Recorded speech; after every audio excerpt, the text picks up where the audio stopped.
everyone. Welcome to our session. The panel discussion is all about the sustainable DePIN, shaping the landscape of DeEnergy. So I think this is going to be also another exciting panel discussion because we have a bunch of different speakers from different also innovative projects in the DeEnergy sector. So my name is Abba. I'm head of products and partnership at Akrin. As you know, also Akrin is part of the DeEnergy project, one of the pioneer in the DeEnergy project. We built an decentralized infra for the distributed renewable energy resource. And we also here with us we have the Frederick, who's also the founder or co-founder of the Sourceful project. And others also, we have the Dion, who's also the business development manager from the Blocks Move, one of the mobility, sustainable mobility platform related to also sustainability. So he's going to also share a bit about what they do. We also have the Dr. Tin, who's also the founder of the PowerPod. Another also speaker, we have the Sasha, who's also the co-founder and CTO of the Pinomo, one of the decentralized finance or green financing platform. So welcome everyone. So today we are going to also, generally we are going to look at towards the intersection between the DeEnergy as well as also the DePIN. So as most of you guys know that DePIN is one of the also important or the hottest topic nowadays of discussion, and also DeEnergy is another also direction where DePIN helps to augment the entire ecosystem with the aid of the Web3, DePIN, as well as also the token economy incentive, because when you talk about the energy sustainability related solution, mainly focusing on this, highly from the Web 2 or regulatory side, but now we have seen through using the Web 3 can help to unlock this tremendous opportunity by bringing the users an opportunity to participate, also to be part of this, journey, to have the full control and autonomous ownership of what they can be able to either generate or they can share to also get also the benefit. So today we are going to start with the general question, mostly related to the the intersection of the DePIN as well as also the the energy. So I'm going to start with the Sasha from Pinomo. Generally, like, how do you think, or like, for example, what ignites the interest of this kind of two different things, like the DePIN as well as also the, DeEnergy or the Web3? What ignites you the interest by building up this kind of platform for this financing, decentralized financing app? Yeah. So personally, I was always very interested in renewable energy technologies. I studied environmental engineering, and I also got very interested in Web3 and blockchain. Then I started working at Blocksmove together with Dayon, and there I discovered that there's actually a field of applying blockchain technology to renewable energy assets, and I dived very deep into that field. And it really ignited my interest, and from then on I said to myself, I want to really work in this field, also build my own company, and started Pinomo Protocol together with my co-founder Jasvier. It's a nice field. Yeah, thank you so much. Yeah, this is very interesting. Yeah, so Dr. Tin, so we'd like to share with us, we'd like to share hear your opinion in terms of the intersection, or what brings you, the interest by building up this kind of decentralized or open, charging station owned by, let's say, communities or the users, to share, to benefit by combining the Web3, DePIN, and of course also part of the EV, the centralized energy. Yeah, thank you, Abba. Actually, when DePIN emerged in the sector, it attracted me because DePIN is an anti-meme. But right now, DePIN is anti-meme. So everybody talks DePIN. DePIN is the hottest topic in the room. But nobody talks about mobile internet. Mobile internet is defined by Uber, by Airbnb, by lots of applications. But DePIN attracted me for the first time because DePIN is product lead, but market driven. The whole industry in Web3 before is community driven. It's liquidity driven. But I think product can talk, but all the builders should talk in products. I'm the co-founder of Quartz, a scalability platform. At that time, people named us Ether killer, but all our competitor was killed by Ether. Why? Because we lack of community. So right now, 2 years ago, we built our whole stack just like Legos.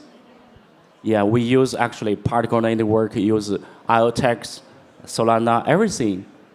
I know it's the tipping point for the whole industry. So we build PowerPod just to follow one simple question. How can we, with token incentive, to encourage people sharing their private charging piles to organize a big enough charging network to support our green energy transportation system? Thank you so much, Dr. Yeah, this is quite amazing. So, so next. Yeah. Oh, Dion, you asked me the same question.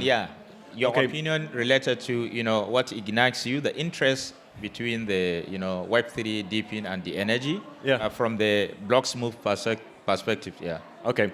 So for Blocksmove, basically the intersection between energy and power, power and mobility, I mean, that is where we are interested in. And from my personal perspective, I've had an environmental studies background. I was an energy and environmental consultant. And from that direction, I was joining blockchain, interested in that topic and in that field, and eventually started working at Blocksmove because of that as well. And what we intend to do is Blocksmove is a mobility platform, basically somewhat similar to Uber and Bolt. However, we focus on the financing also of the vehicles. So that means that you don't just focus on the driver app and the passenger app, so bringing these together and enabling the ride-hailing, but you also focus on the financing aspect. And nowadays, what you see, for example, in Nigeria, is that the financing of vehicles is one of the difficulties. You can't go to traditional banks as a driver. You barely have any chance of getting financed, and the drivers themselves can't afford the vehicle. So DePIN actually enables that. And our intersection of Blocksmove is right in the middle between these two, between the traditional financing of normal vehicles and the financing of electric vehicles. So you need to look there into the differences between countries, because some countries, like in Asia or in Europe, where I'm from, it's possible to finance electric vehicles because the infrastructure is there. But if you look at other countries, emerging markets like Nigeria, where we're active, it's much harder because there's, the infrastructure for electric vehicles is not there yet. So what we want to do is basically be able, with a DePIN solution, to finance the vehicles in emerging markets, normal vehicles, and in European markets or Asian markets where the infrastructure is there, finance the electric vehicles or the batteries in a DePIN fashion so that we can speed up the energy transition. I hope that answered the question. Yeah. Thank you so much. Thank you, dear. So next on to you, Dr. Yeah, and obviously we are really working with energy, like that's the core of our business. But the main mission that we are doing at Sourceful, it's actually accelerate as much solar power as possible. That's our way of solving the energy transition, is like to push out everything else just by accelerating. So we're not the company that tries to sort of make people save energy. We want to accelerate the cheapest form of energy that is today, that is solar. And actually it's simple as that, as if you do install solar panel at your house and that plant is not connected, that is, if it's not communicating with the grid, you are actually the stopper for more solar. So in order to accelerate, build out new solar, we need to connect as many devices as possible. That's as simple as that. And actually makes sense even from the economical perspective, even if you leave away like the sustainability approach. I think that's what makes this even more interesting. Actually, it's the cheapest form of power production. It is solar, but it has inherent problems. We can't really produce when it's not sunny. So, Okay, thank you so much, Dr. Frederick. This sounds very interesting. Yeah. So, yeah, because now we are going to move on to the the questions based on the project. So as we just now discussed the very general overview about the combination of the DePIN Web3 as well as also the energy, because all the projects coming from entire industry, the energy is, although I may say at this early stage, because we have more pioneers, early adopters, early movers, like from the charging, power port, financing vehicles and ride hailing, as well as also the energy, like using distributed or decentralized energy for the demanding and responding, the balancing the grid, as well as also the the financing, also the renewable energy sources for the individual. So now, for example, like from the Pinomo as perspective, can you tell us like what you guys are building and what is your mission? Why? What motivates you to have this or to build up this solution? What problem are you solving? And some of your notable achievements. You can brief in 1 or to 2 minutes due to time. Yeah. Yes, so we provide a platform for renewable energy asset owners to get financing for the projects. So what they can do is they can register on our platform. Let's say there's a project developer for a solar plant. He can then, or she can register on our platform, do a KYB, and then enter all the data about the project. So let's say it's a 5 megawatt solar project. It will generate that amount of revenue, or it's projected to generate a certain amount of revenue in the next months, let's say 12 or 48 months. And then that owner can basically issue a revenue bond for that asset and tokenize it, and then sell these tokens, these regulated security tokens, to investors. And on the other side, investors, small ticket as well as large ticket investors, can buy these tokens, again in a completely regulatory compliant manner, and then receive the revenue shares from these assets. Then in terms of achievements, we have validated our business model, which is, I think, a very crucial step for every company. We got a lot of validation from partners, a lot of demand from renewable energy project developers, and also we have built our MVP and now are deploying for production approximately in August. Oh, thank you so much, Sasha. So now let's move on to the Dr. Tin. In terms of the power port, can you tell us what are you guys building? How does it leverage your Web3 solution to create the vision for decentralized EV charging network infra, in order to accelerate this green energy transition? Yeah. Thanks, Abba. I want to change the question. I will just answer one question is, why DePIN? Why not Web2 counterparties like a charge station aggregator do the same business? Why this kind of business model broken? I want to invite everybody to do a primary school math together with me. Right now, there are over 30 million electric cars globally. But we have 1.8 billion fuel cars.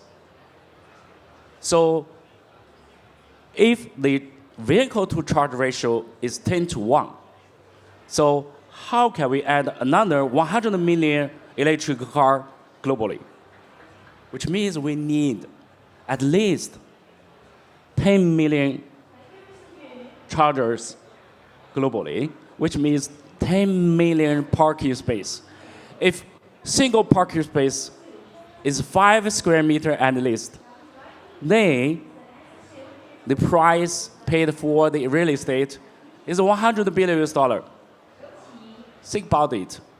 If you read the annual report provided by Charter Board or TELD in China, you can see their whole business model is broken. So what our thoughts is very simple. Right now, there are over 70 million private chargers are sleeping. So why not give them the incentive to encourage them to share their private charger to community members? So I think actually this is basically the solution.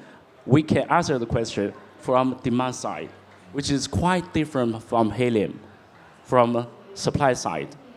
I think if DePIN is really a trend, we need another new, actually, narrative, new forms to drive the whole industry to a much further in the future, which is demand side. So Power just actually the solution for it. Yeah, thank you so much, Dexter. Yeah, so I have strong belief this is also yet another model from the DePIN perspective. Yeah, mostly say, okay, supply side, but now we have seen the potential for, onboarding all the demand for, the demand side that can really make a difference. Yeah, so thank you so much for this insight. Now let's move on to the blocks move. In terms of the blocks move, maybe you can briefly tell us what is the primary mission of the blocks move, as well as how do you leverage the Web3, to create this solution, decentralized and the collaborative mobility alliance with focus of energy efficiency. What are you guys building and how you leverage this tech stack? Yeah. Okay, so I'd like to touch a little bit upon what I just said earlier about, it's basically the mobility triangle. So I told you about the passenger side and the driver side, and next to that you have the asset side, which is the asset is the vehicle, but it's also the fleet management. So basically you need an application in order to book a ride and to be picked up, like with Uber here in Hong Kong as well, or with any other taxi company. Then the vehicle financing is the fourth or the third aspect of the mobility triangle, along with the fleet management. And if you look at the energy sector and how it applies to that, is that, like I said, we have two different markets. One is the emerging market sector. The other one is the market sector like Europe, Asia, where there's a lot of EV infrastructure. And the thing is here that in order to speed up the energy transition, you need to be able to finance the electric vehicles and to be able to get the infrastructure set up. So this is where Panomo comes in with the real-world asset financing of batteries, charging point operators, for example, as well. They could also leverage the platform, basically, to raise money in a DeFi manner, right? And what Blocksmove is doing in that regard is we built an NF ticket solution which enables every transaction with ride hailing taking place via blockchain.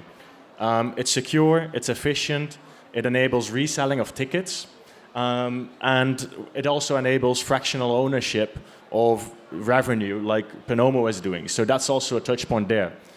Now, to wrap that up, if you look at the energy sector, financing of electric vehicles is a big issue as well, even in European markets, and it doesn't go fast enough. The infrastructure needs to adjust as well, as I said. So Blocksmove helps there by enabling in a DePIN manner individuals like all of us here to invest in these real-world assets, to invest in these electric vehicles and share the revenue that these drivers make.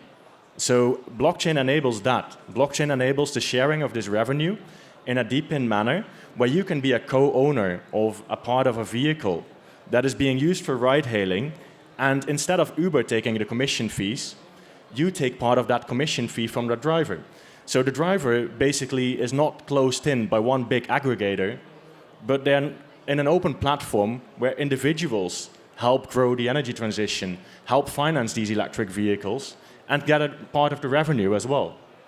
So for the driver, it doesn't change anything except for that they're open and not closed in by one company dictating what they can and cannot do. That's basically it.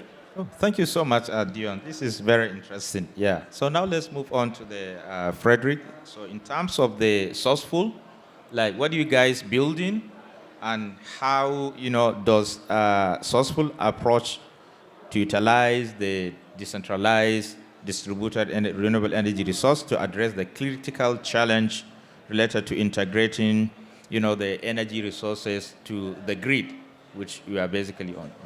Yeah, and I could actually follow up on what's been said earlier now on this panel. Like, obviously everyone speaks about decentralization, but one anecdote I can just say, and market insight to everyone here, is that what we see on the energy market, that is like traditionally we've had these big power plants producing power, and then we've had consumers. So like you're mainly a consumer or you're a production plant. And these production plants have been fossil fueled or like big water or whatever, hydro or whatever. What we see now is a shift in the physical infrastructure, and this is already happening. And this like is an insight which I think is super important when we talk about energy, is that we see the shift that we get more and more decentralized power production. That is essentially small-scale solar. That's one of the most emerging technologies that we have today. That it's super cheap. We see like a 4-time increase in the next 5 years on a global level for small-scale decentralized solar. If you check the report from IEA, they even talk about this decentralized technology.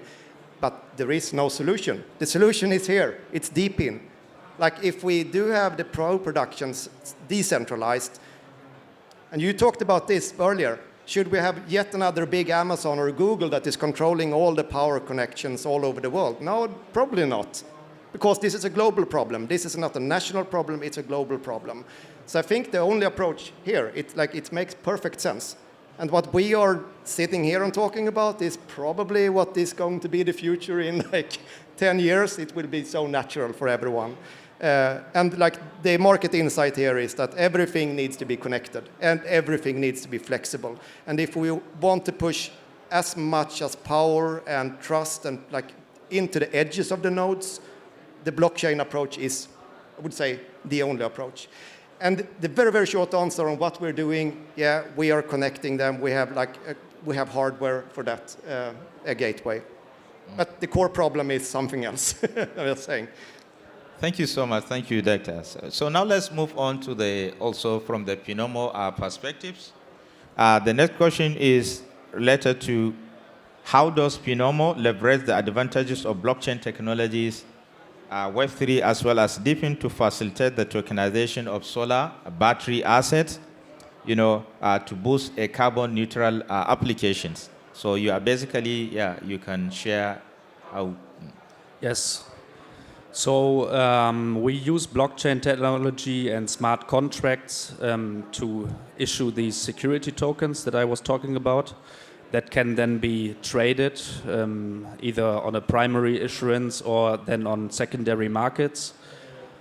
And then this mechanism or this kind of framework can be used in order to finance DePIN projects or DePIN assets, or to finance also projects and DePIN assets that then are used in carbon neutral applications. So to draw the line here, we are just taking care of the financing, but then what is used with these assets really depends on what our partners make out of it. So you can actually use these assets for DePIN or for carbon neutral applications. Yeah. Well, thank you so much, Sasha. So now let's move on. The next question should be based on Deck 13, related to PowerPod. Yeah.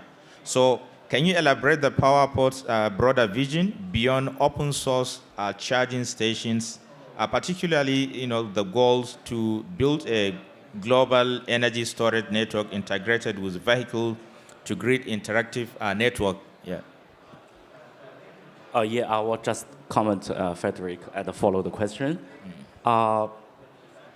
Actually, for the whole DeEnergy sector, so Actually, what is the energy?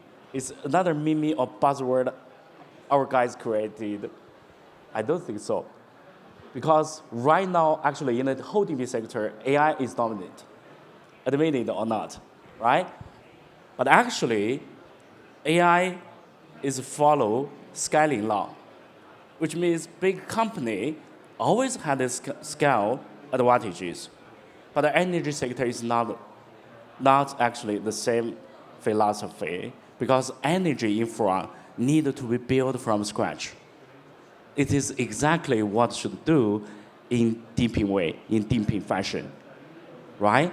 The whole system of our energy industry is just like a broadcasting system. It's one direction. So there's no vision like Internet of Energy. I know there's a guy that's our goal. Actually, he put the narrative 20 years ago. But how can we build bidirectional, move from photon to electron, right? So I believe right now with the digitalization technology, both in crypto sector and computing, then we have the ability to build an Internet of Energy in the edge, like power pod. If the power pod charging network is big enough, there should be some opportunity for specific community members to store a power storage to arbitrage the electricity. So when the electricity price is low, they can restore it.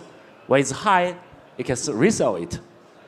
There we can link connected core network, power storage, link them together to square solar panels. Then I name it. This is the Internet of Energy in the edge. Yeah. So this is the long-term version. With the whole system, we can drive the transporting system to go green. Right? Oh, thank you so much, Doctor. This is quite interesting. I was so amazed by this kind of inputs. Yeah.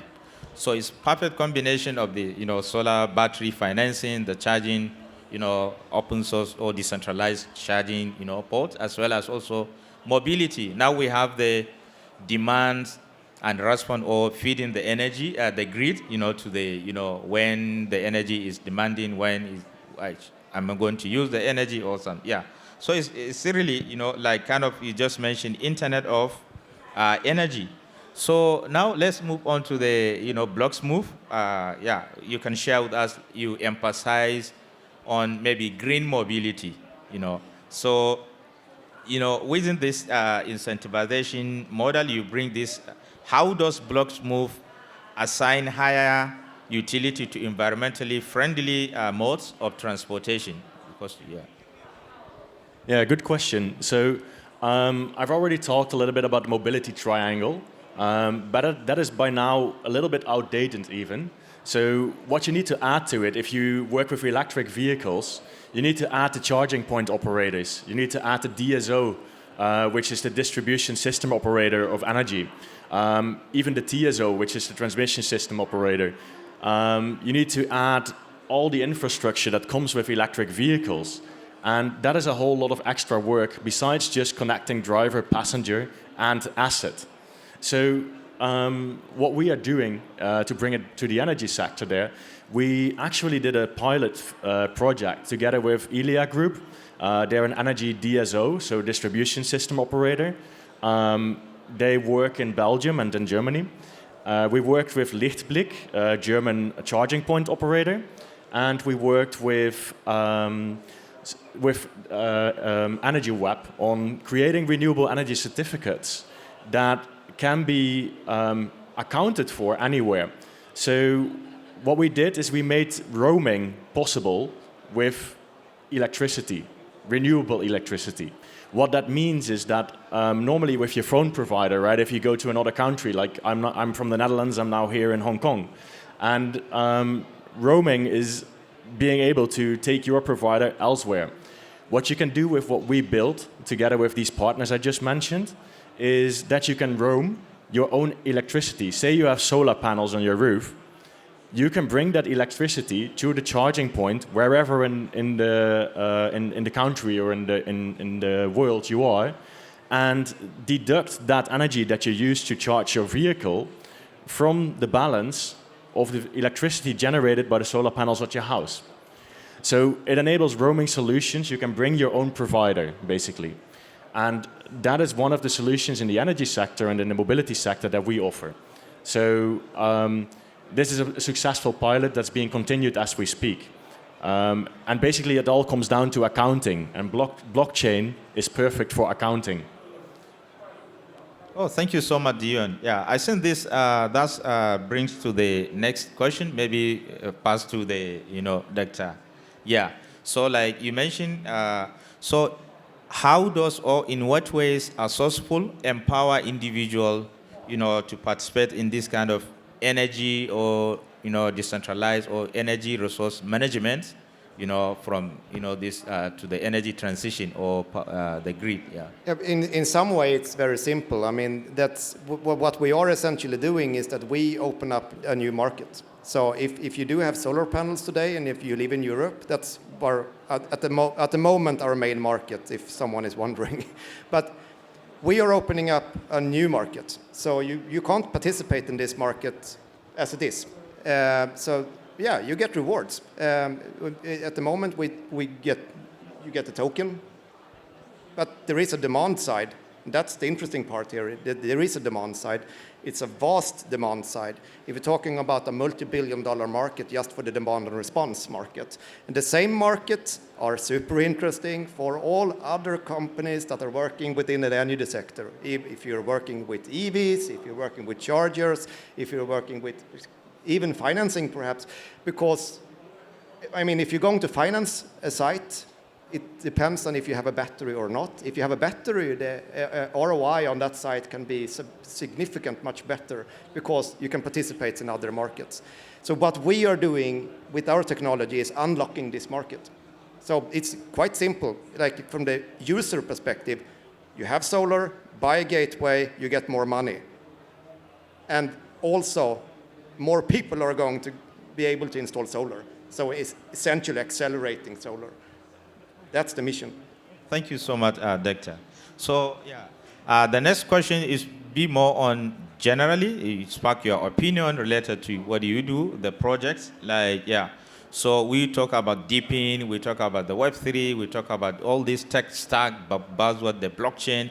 So how do you think, the DePIN or the Web3 can accelerate, the transformation of the DeEnergy? When you say DeEnergy, everyone part of this DeEnergy, system in fostering to more democratized, transparent, and more, efficient, decentralized as compared to the, the centralized grid or the centralized energy system. So how do you think from the perspective of, either, the Pinomo, the PowerPod and the, Blocksmove as well as Sourceful? Let's start from the Pinomo side. How do you think, this tech stack augments, the more democratization and efficiency, and more transparency of what you guys are doing here? Yes, with blockchain, with Web3, with DeFi, DePIN, and RWA tokenization, you can basically, as you said, decentralize the renewable energy generation. So you have basically more assets, more smaller assets distributed over the world. And if you have more assets and more distribution of these assets, you also have more, let's say, resilience. So if you have one big power plant and that kind of goes down, it has a big impact on the grid. But if you have many small solar panels on each roof, if one of them goes off, it's not such a big problem. So I think that's one major thing here, that you have a much more stable, potentially stable and resilient network.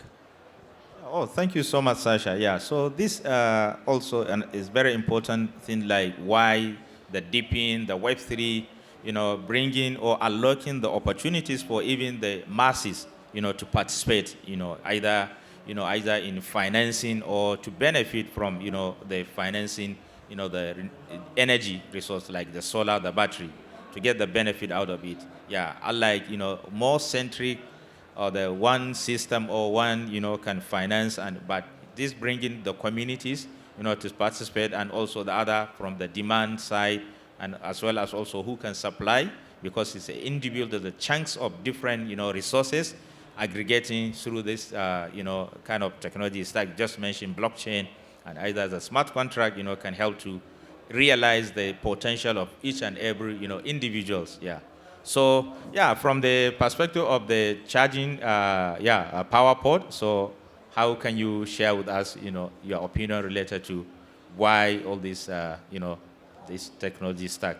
I think actually this is last minute. I believe in the future, AI product service on energy make money. So the aid of AI will be solar panels as a power storage, just like Jason Huang told us several days ago. So I think in general, in total, what the blockchain or what the DePIN bring to the world is ownership. So it's very important to realize energy independence for everybody is a very important thing, especially in the future. If AI dominates everything, what kind of the rights we can have individual people can reserve? So I believe DePIN belongs to everybody. If you have a solar panel, you have a charger, you have a car, every kind of this kind of thing, you can join that network and make money. So Thank you DePIN belongs so to much. everybody. Thank you, Dave. AI belongs to big company. Trust me. Yeah. Yeah, so for Blocksmove, basically there's two sides to why using blockchain for the energy transition here. One is bring your own provider, like I just mentioned before. The accounting mechanism that blockchain provides is, in my opinion, unique, and it offers such vast opportunities for the space. And then on the other side, you have the financing, like a set of vehicles in a DePIN manner, where a revenue model can be applied to any investor, any individual wanting to finance these vehicles and electric vehicles for the drivers and participating in their driver network and in their revenue share. So I think that opens a whole new world in general, not just for the mobility sector and the EV sector, so the electricity sector as well, but in general in the whole world, DePIN offers vast opportunities there. I would like to invite anyone here also from Blocksmove's side, to come and talk to me about EVs and how Blocksmove can help in that regard if you're interested in that. We see that the Asian market, there's a lot of EVs already there. So we're highly interested in getting contacts here as well in Hong Kong. And that was it from my side. Thank you so much, Dion. Yeah. Yeah, and from our side, I mean, a lot have already been said. So, the thing here is that why try to solve a problem of decentralization with a centralized solution? That doesn't make sense. So that's one answer. And also, we want as much power as possible in the nodes of the system. That is like empowering the people that are actually the production sites or the owners of the EVs or such. That's like the most effective way that I know about. Please tell me if I'm wrong, but that is actually using a blockchain and the DePIN movement that we're in now. And also, this is a global problem. It's not a national problem like with the energy sector. So if we're going to take a global approach on this, as soon as we start to think about how do we do it in China, how do we do it in Europe, etc., well, we start from the wrong end. We need to have a system that is able to function on a higher level than our regulatory differences in different countries, because this is a first engineering problem. Like regardless if you have a charging station, PV, or whatever you're doing, you have AC in the grid, you need a stable frequency. When you flip on the light switch, you want the lights to go on. This is basically the exact same thing in all countries, regardless of the regulatory issues. So that's why we need the blockchain approach. I haven't even started talking about security, but I'll leave it with that. So. Yeah, thank you so much for sharing with us. This is really quite interesting.